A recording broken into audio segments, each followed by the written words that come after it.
신문 읽어주는 남자입니다. 조국 전 장관이 서울대 연구실 PC에서 인턴 증명서가 나온 것과 관련해서 집 PC와 서울대 연구실 PC가 연동돼 있기 때문에 나온 것 같다라고 해명을 한 사실이 알려졌습니다. 그런데 검찰 확인 결과 그 두 대의 PC는 연결조차 안 돼 있던 것으로 확인됐습니다. 해명이 공색하다. 검찰 내부에서 이런 반응 나옵니다. 오늘 종안신문 함께 보시죠.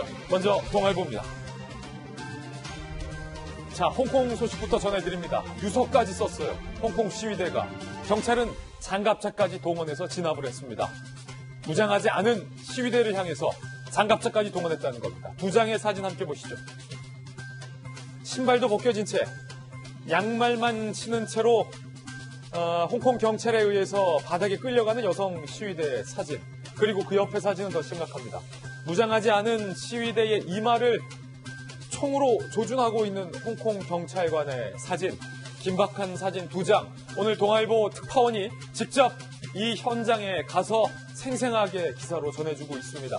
홍콩 법원은 공명금지법은 위헌이라고 판결을 했습니다. 그런데도 불구하고 홍콩 당국과 홍콩 경찰은 이렇게 시위대를 과잉 진압한다는 논란에 휩싸였습니다.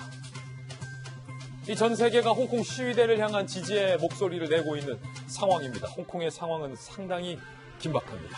다음 신문입니다. 이번엔 중앙일보입니다.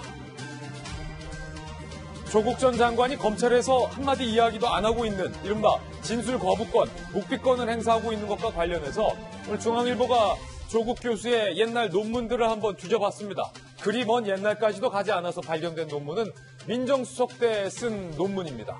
묵비권은 피의자의 무기다. 조국 전 수석이 민정수석 당시에 쓴 논문대로 지금 하고 있다. 중앙일보는 이렇게 분석했습니다. 묵비권 행사 땐 조사에 응할 의무가 없다. 하지만 법조계에서는요, 이거 변론 전략이다라는 평가와 수사방해다라는 비판, 두 가지 입장이 공존하고 있습니다. 검찰은 조국이 답을 하든 안 하든 이번 주 중 추가 소환을 강행하겠다라고 밝혔습니다. 게다가 조국 전 장관이 이미 묵비권을 행사하고 있어도 소용없다. 검찰은 수사에 자신감을 보였습니다. 묵비권 행사에도 우리는 얼마든지 기소할 수 있다는 겁니다. 그 이야기를 잠시 후에 검사 출신 김광삼 변호사를 통해서 한번 들어보겠습니다. 이미 조국 전 장관이 청문회와 셀프 기자간담회 때 술술 다 이야기한 건 검찰이 쥐고 있다는 겁니다. 다음 신문입니다. 이번엔 조선일보입니다. 진중권 교수가 폭로를 했습니다. 동양대 교수들이 표창장이 위조된 정황을 알고도 거짓말했다. 여기서 중요한 건 모르고 거짓말했다는 게 아니라 알고도 거짓말을 했다라고 진중권 교수가 폭로를 했습니다. 두 명의 동양대 교수가 이 사건 이후 이른바 특정 성향의 방송에 출연을 해서 정경심 교수를 두둔하는 발언을 했는데 직인이 이상하다라고 진중권 교수에게 말해놓고 정작 정치방송에 출연해서는 정경심을 감쌌다는 겁니다. 잠시 후에 오늘 가장 뜨거운 뉴스는 진중권 교수의 폭로인데 이 폭로 내용 상세하게 저희 돌직구쇼에서 가장 상세하고 정확하게 보도를 해드리겠습니다. 다음 신문입니다. 이번엔 한국일보입니다.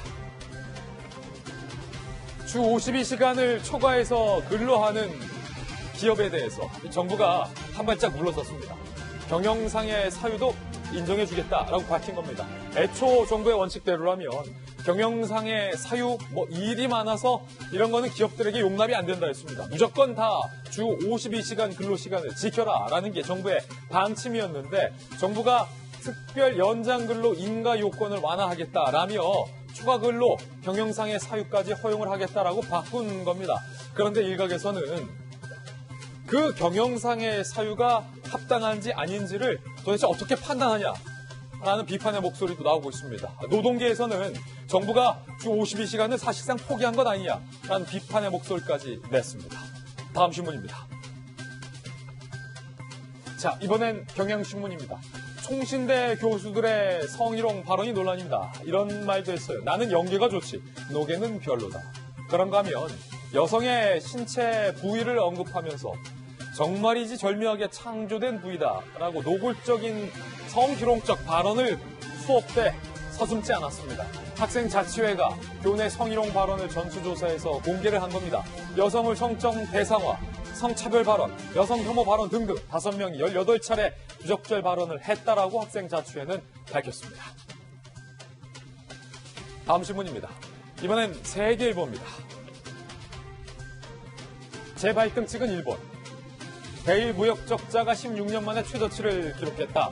일본과의 수출 수입, 일본과의 무역이 줄어든 요즘 오히려 대일본 무역 적자가 줄어들어서 대한민국이 이득을 봤다라는 계산기를 오늘 세계일보가 두들겨 봤습니다. 2015년에 일본과의 무역 적자는 마이너스 202억. 그런데 2019년 올해 164억, 마이너스 164억으로 무역 적자가 오히려 줄어들었다. 일본 수입 줄이니까 우리가 손해보는 거 줄었다라는 겁니다. 결국 이 말은 바꿔 말하면 우리에게 무역 보복을 하고 있는 일본이 그만큼 이득을 덜 봤다는 겁니다. 재발등 찍었다는 겁니다.